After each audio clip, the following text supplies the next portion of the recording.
All right, Matt, get us going, please. Yeah, hey guys. What are kind of the feelings like just going back to Memphis this week and going back to that stadium? Man, it's feeling good going back to Memphis. We're pretty familiar with Memphis. As you guys know, we played there not too long ago, not well, it's been a minute ago now, but playing there in the Liberty Bowl, so we're pretty familiar going back. Yeah, I'm excited to go back. They got a really nice away locker room, so that's always nice as a player, just being able to know where you're gonna be staying at and not being like surprised when you get into a nasty locker room. But theirs is really nice, so that'll be a nice little thing for us to arrive to. And we're familiar with the stands and the construction and all that, so we're excited to be back. Yeah, I mean, is there any difference of kind of playing in that bowl style? It seems a little bit different. No, I wouldn't say it's different at all. It's still 100 yards, and ball is ball. So the crowd's gonna be there. I know the Hog fans are gonna be there, so not much is gonna change. And for both of you, what do you guys kind of remember about that game? What kind of sticks out?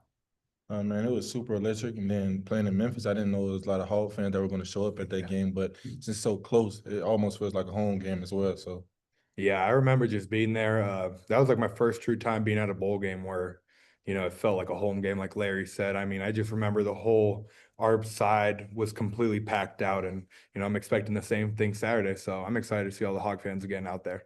Yeah, Fernando, for you, just to briefly go back to Ole Miss, I mean, when you guys had that hot start, and then you got put on that 4th and 2, I mean, were you wanting to go for it there?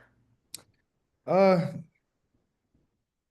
Not really. I have that's the one where Scott we ended up kicking it, correct? Yeah. Yeah, no, I think that was the right call. We have a really good kicker. Scott's been money all practice, and we just put him in a tough spot early. And I think at the end of the day, everybody in that locker room has ultimate faith that if we're kicking it, I mean, shoot, it could be 60 yards. We'll still put Scott out there because he's that good of a kicker. And the ball just didn't hit off the foot the way he wanted it to. But I know next Saturday we could throw him back out there, and he's hitting that for sure. And then Coach Pittman was talking about their defense, saying it was exotic, maybe confusing. I mean, what have you seen from film on it? Yeah, it's definitely it's gonna be a fun one to learn. But good thing about it is we came in yesterday, Monday, and Mateos and Petrino already had a plan for us. And so that makes it a lot easier for us players being able to watch the film throughout the week and being like, all right, this is our pass pro plan, this is our run game plan. And so for them to have that to us Monday makes our job a lot easier and then just makes our whole week easier because we're just trying to fine tune everything now. And then last one for me, for you, Larry. Coach Pittman was saying that a lot of players love Kanai. I mean, how was it kind of when he went down? How was it to see that, and how has it sort of been since maybe bringing guys together, kind of whatever that may be? it's always tough, no matter who the brother is. It's definitely tough seeing your brother go down, because play a physical game, you never want to see that at all. But it was definitely good to see him get up. He's doing good as well right now. So. Trey, go ahead.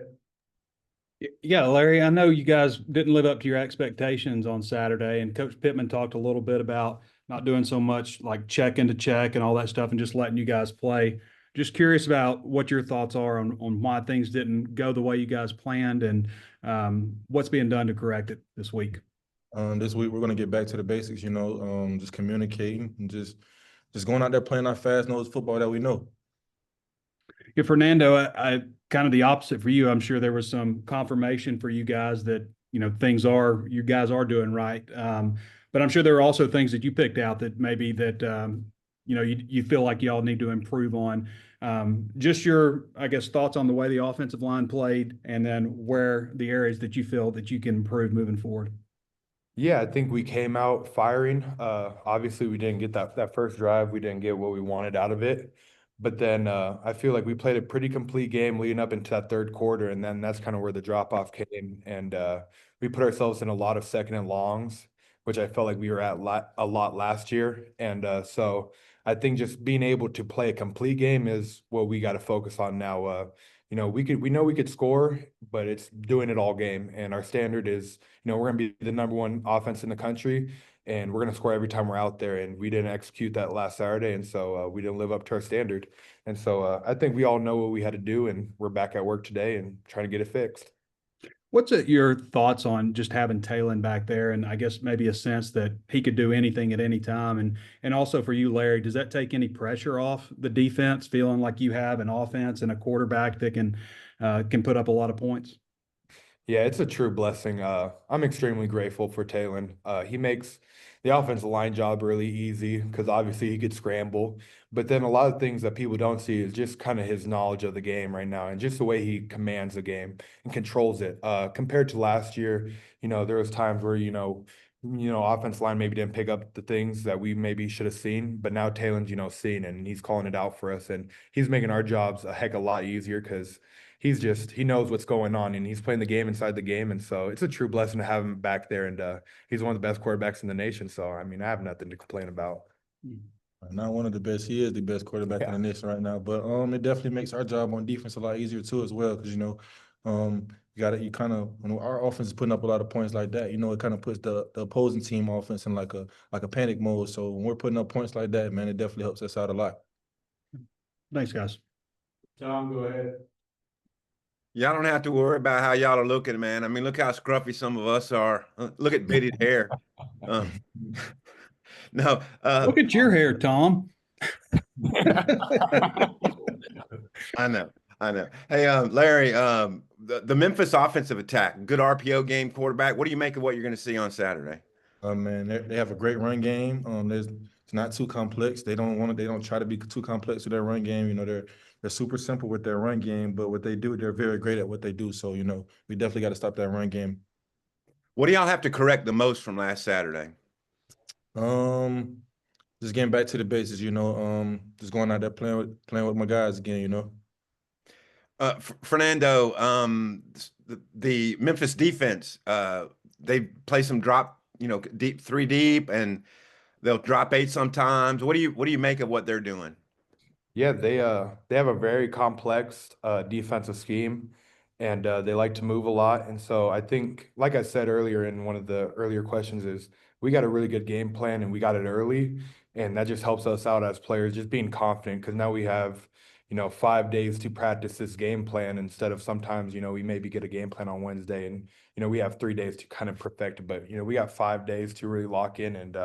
I feel really good about what we're going to do against them. And yeah, it's complex defense, but we're ready for it.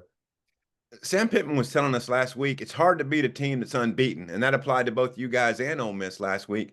But now with Memphis, how scrappy do you feel like these guys are going to be and how tough at home? Fernando? Yeah, no, they're an extremely tough team. I think everybody's respecting the locker room. And they're at home too. Like this is their Super Bowl. And me and Larry have both been in this situation, being that group of 5 school playing, whether it be SEC or, Power 4.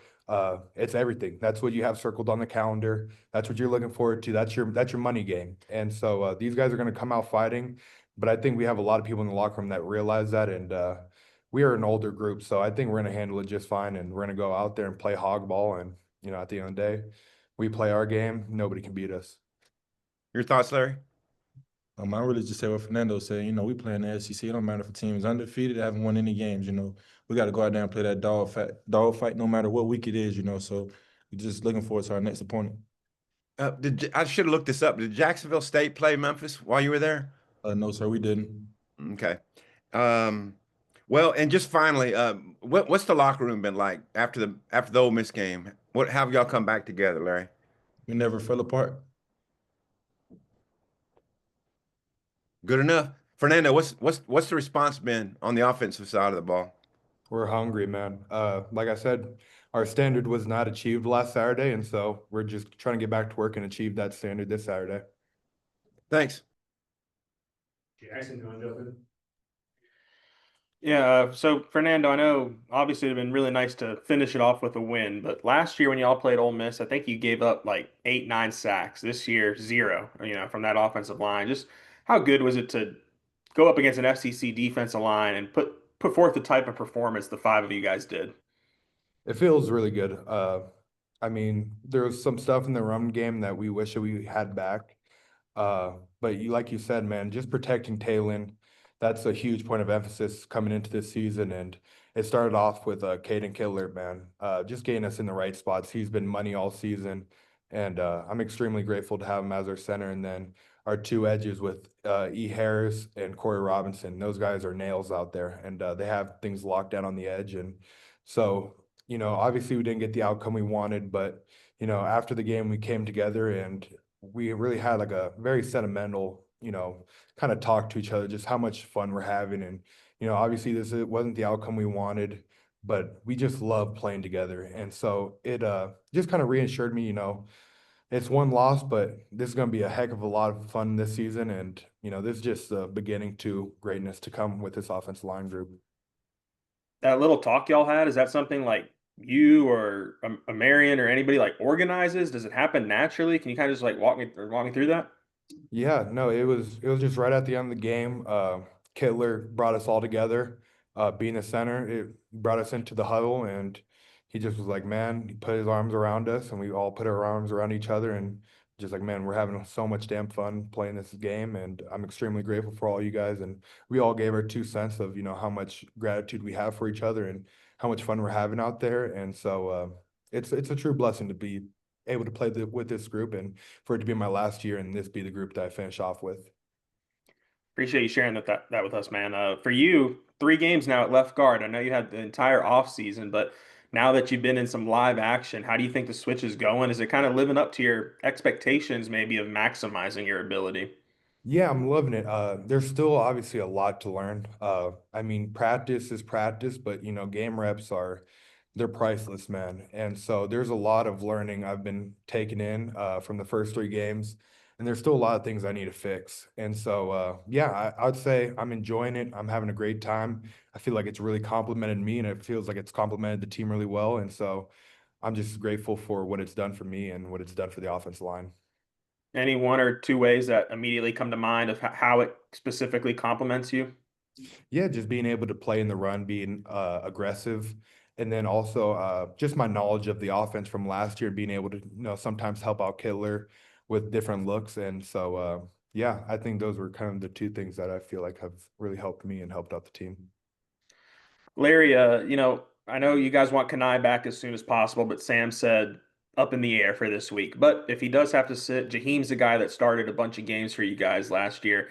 What's that like to have a guy that is going to be maybe a new starter, a backup coming in that has that experience? Is there a little bit added trust from y'all in the secondary? Oh man, it's like he's not. There's no drop off at all. He played a lot of games with us last year. We have a lot of communication and chemistry with each other. So it's going to be definitely good to have him out there. What like when you think about Saturday night and that fourth quarter where you guys get the stop and to get the 3-and-out there, and then you hold them to a field goal when Kanai gets hurt. Were there any moments or anything specific that you can like point to y'all did right on those 2 possessions? No, there's nothing in particular I can point out. All right, thanks, guys. Thank you. Any B, wrap it up? Yeah, Larry, just to follow up on that, I mean, Sam was saying that Jaheim would be the first guy, then Keyshawn would be after him. Is that kind of how it's been shaken out the last few days in practice? Yeah, it's been shaking out like that. We've been getting getting a lot of reps with both of those guys. And both of those guys actually look very good. Can't wait to see them on Saturday. And I know that Jaheim made some starts last year, obviously, but what is it about him that gives you the confidence that he'll be able to sort of jump right in and pick up right where it left off? Like I said, I started a lot of games with him last year. So we already had that connection and that chemistry and that communication. So we're just picking up right where we left off. Thanks, guys. Thank All right, you. fellas, see you Saturday.